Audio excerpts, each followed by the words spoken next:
Hello and welcome to another episode of Intentionality, podcast where we talk about purposeful life. Running takes a lot of time. In fact, if you go for a long run of 3 hours, it's not really 3 hours. It's maybe 4 hours or 5 hours, including pre-strength and post-strength. Absolutely. And we have a family as well. So how do you deal with family commitments and running? Without family support, this sport is not possible. And I have tremendous support from my family. But wife and kid, 3 of us live here in Bangalore. Parents are in Lucknow. They do visit at times. And wife has been very supportive from day one.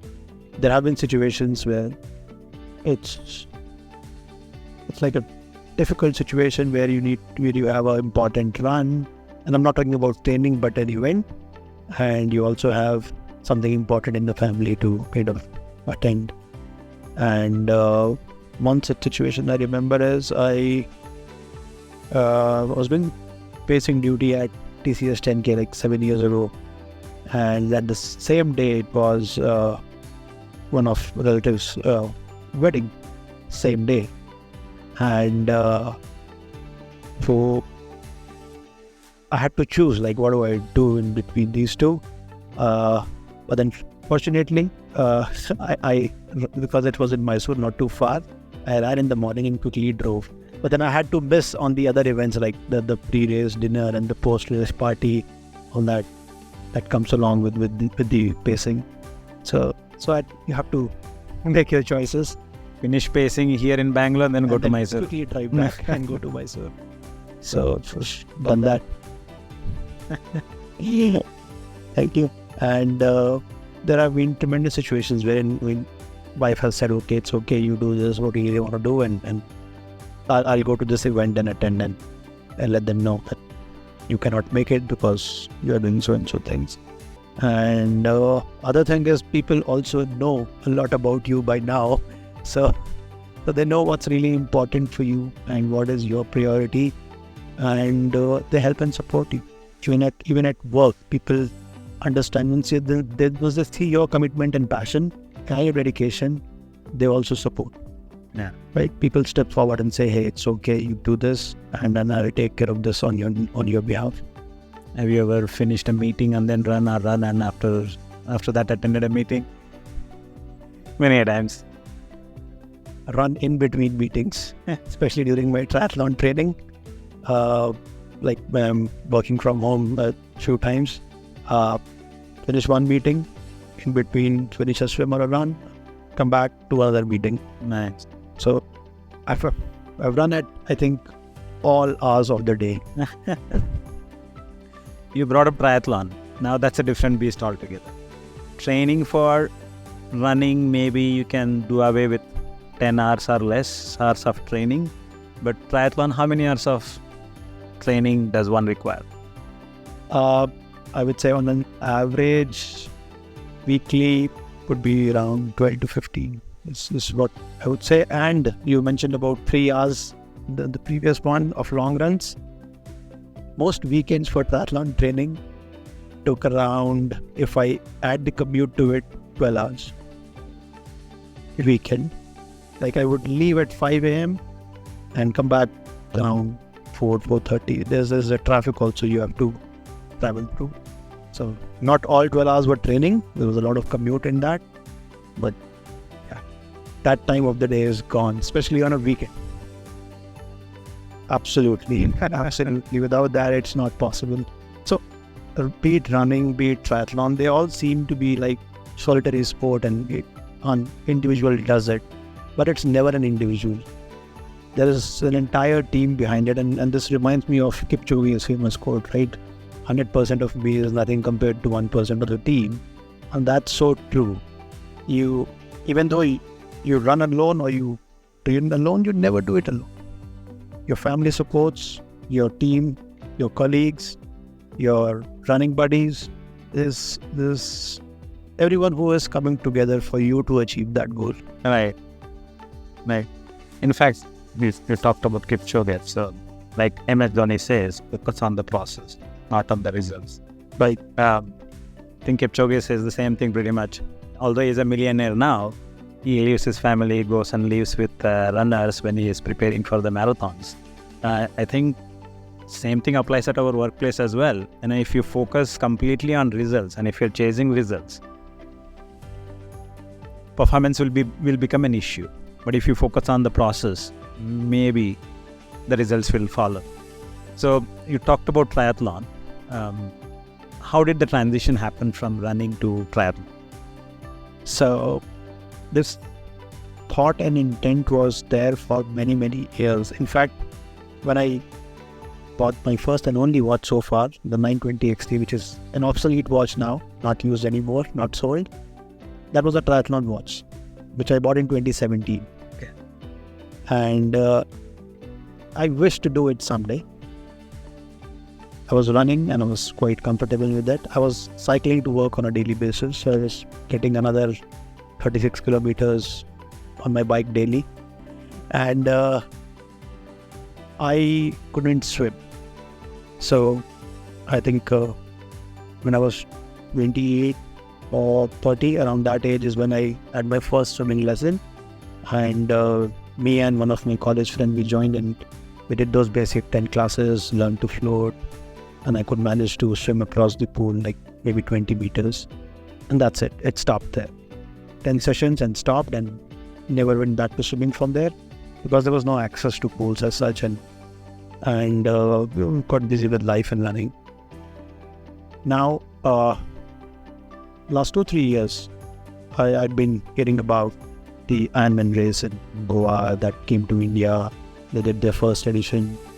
I was like, this sounds like a really big challenge, and I don't know how to swim. Or I for sure I know that I cannot save myself from drowning if you throw me at the deep end of the pool, is what I was sure about. And I wanted to do that, to learn swim and to be able to swim in the ocean. That was the main goal or the intent. And I knew if I have to push myself to do it, I need to sign up for something and work towards it. And that's when I signed up for the Ironman Goa race. It is something what I would not recommend a beginner to do. If it's your first triathlon, do not sign up for a half Ironman. Do something smaller. I made that mistake and I learned from it. However, I was happy with the outcome that I achieved, because the first attempt that I did in 2022, last year, I failed that attempt. But I did swim that distance, but I did not make the cutoff. My goal was to swim. I did swim. I did 2 kilometers. I took 80 minutes. I didn't make the cutoff, but I was still happy that I could do it. And I knew now I can definitely do it. Then I signed up again next year and I completed it. So the transition was, it was difficult in few ways, but easy in some ways. Like the swim part was the most difficult part for me. And the time commitment that you need is something which I was not really prepared for. I did not foresee. It requires a lot of time. Yeah. Otherwise, from physical capabilities point of view, it was fine. But then the time, effort needed was the real challenge. So anyone who wants to get into it, please start small. There are shorter triathlon distances available. Like there's a sprint, there's a super sprint, there's an Olympic, then there is half Ironman, full Ironman. And just to tell more about triathlon, is a sport where you practice or do 3 sports one after the other. You swim first, then you cycle or bike, and then you run. All these 3 are one after the other, and there is transition time in between, and then that transition also is a part of the overall time that you take to complete the race. There is a cutoff time, and there's a cutoff time for each race, like for swimming, for cycling, and for running. So you need to stick to those time frames. By the way, did you sign up for half marathon in Goa before learning to swim? Or did you learn swimming and then signed up? I signed up before, and then I was desperately looking for resources to learn, find coaches specifically for swimming. Fortunately, I have a pool in my apartment, which is 17 meters, and most of my training happened there, apart from visit to the lakes and open waters. But a lot of practice, like the drills happened at the pool. Okay. So you're training for three sports actually. So how does the training look for triathlon? If you take a week, for example. So to put it very simply, you would be doing 3 sessions of each. Okay. 3 runs, 3 bikes, 3 swims, and 2 strength. Okay. That's how it is spread. And often at times you will have 2 workouts in a day, like swim and bike and run, a brick run. So those combinations happen.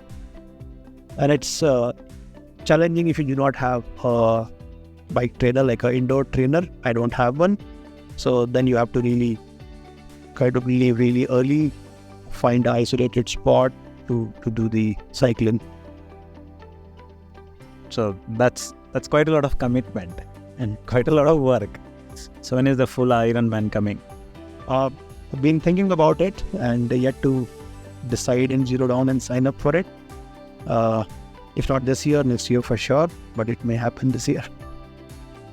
How is the nutrition different for triathlon compared to running? So habits remain the same, but your portions will increase because you're spending so much time and effort, right? So you need more calories, protein intake will go up, and that's something very important. This is a race or any endurance event. You cannot, I would say, even complete if your nutrition is not right, be it during your training and on the race day. It's a critical factor. If you do not fuel right for a full marathon, for a half Ironman, for a 50k, 60k ultra, there is no meaning to complete it. Right. So is there a similar kind of carb loading for triathlon, just like for running? There is similar carb loading for triathlon, and there is one thing which is, I would say, a good heavy breakfast before you go for the event or the run. Okay. So we literally eat a big bowl of muesli and eat some bananas before even starting training. Okay. This is a long training day, and then you have to keep fueling throughout your training. Every 30-40 minutes, electrolytes, carbohydrates. And also, the other thing is you have to train with the kind of climate and temperature you would experience at the race day. Right. Goa being really hot at that time, a lot of my runs happened in afternoon under the sun. Yeah. So that makes sense too. A lot of difference based on how you train, because it's the self that trains shows up on the race day. So you have to train well. Yeah, makes sense. You're while talking about food, you follow 80-20 rule. 20% of the year you fast. Talk to us about it. Why and what is the concept behind it? So I'll start with how it started. I think 10 years or so, I can't remember exactly, but it was New Year Eve, 31st December. And I was at a party and I came back and slept the next day. I wasn't feeling well. I had a bad stomach and all I could eat was bananas throughout the day. That's what I did. And I survived. It was a Tuesday that day.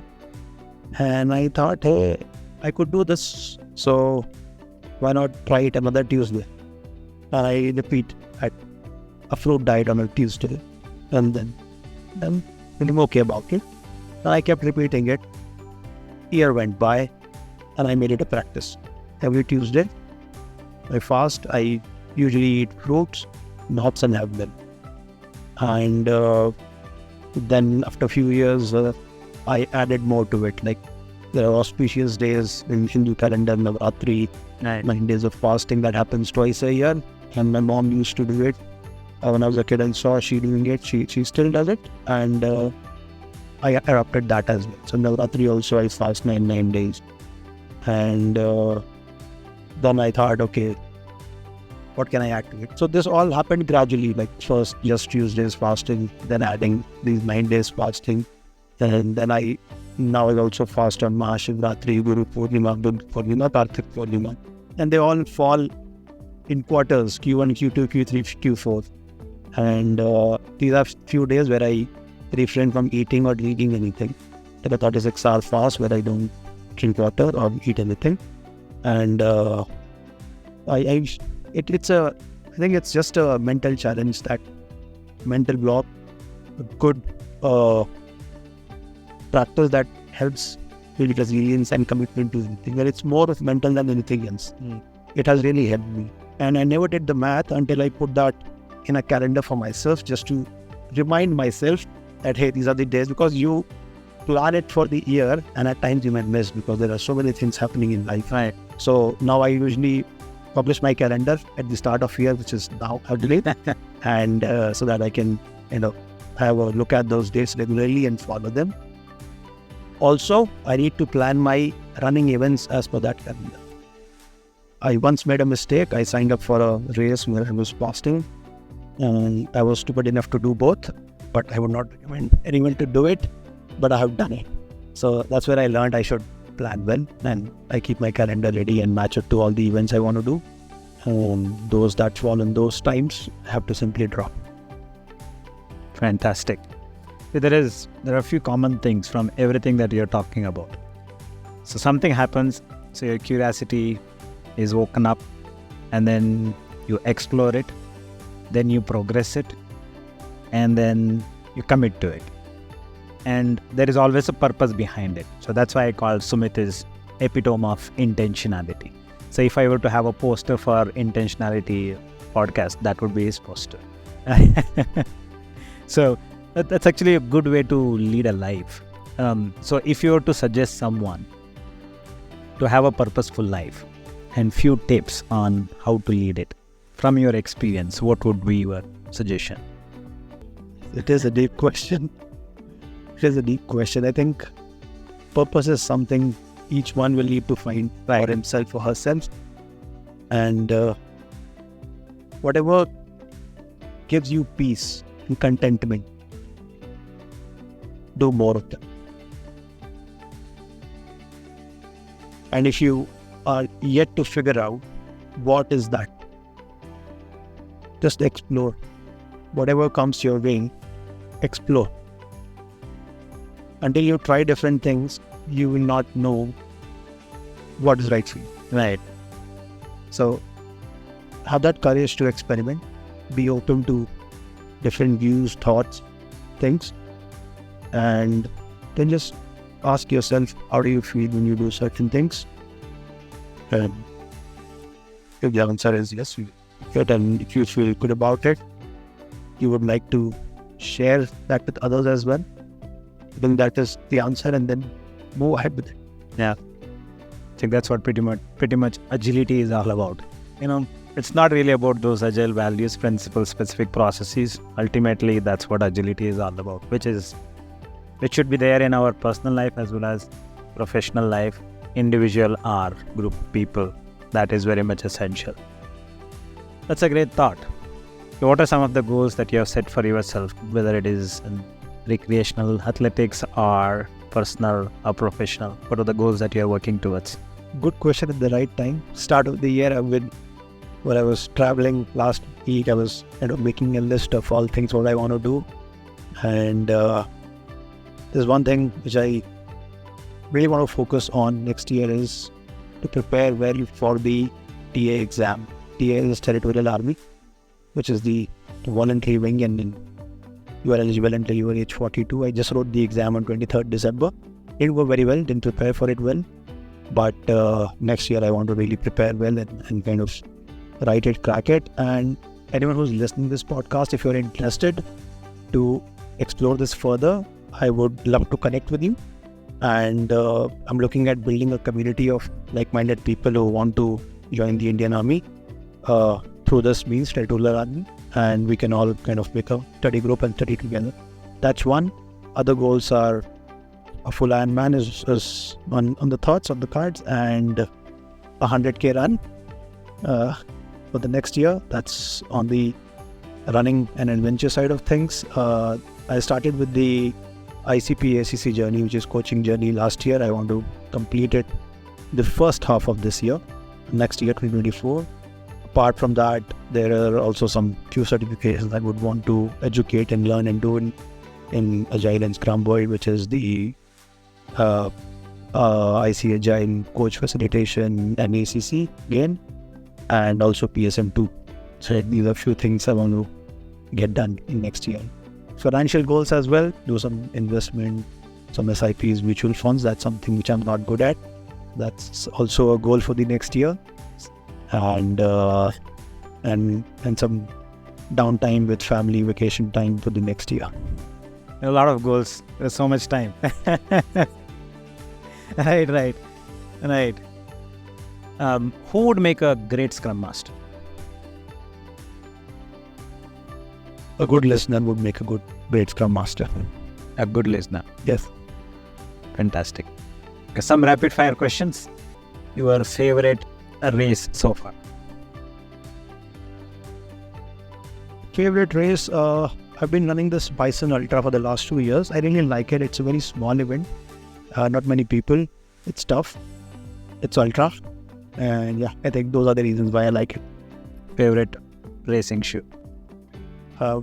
One that doesn't bite. Favorite running shoe? Okay, so my favorite has been so far the Adidas Adi Zero. And that's one I really like. Favorite book? Favorite book so far. So I'm not an avid reader, and that is something I know, and I'm working on it. But from the books that I have read so far, I think Ikigai would be the one. Okay, nice. What would be your favorite food as an athlete?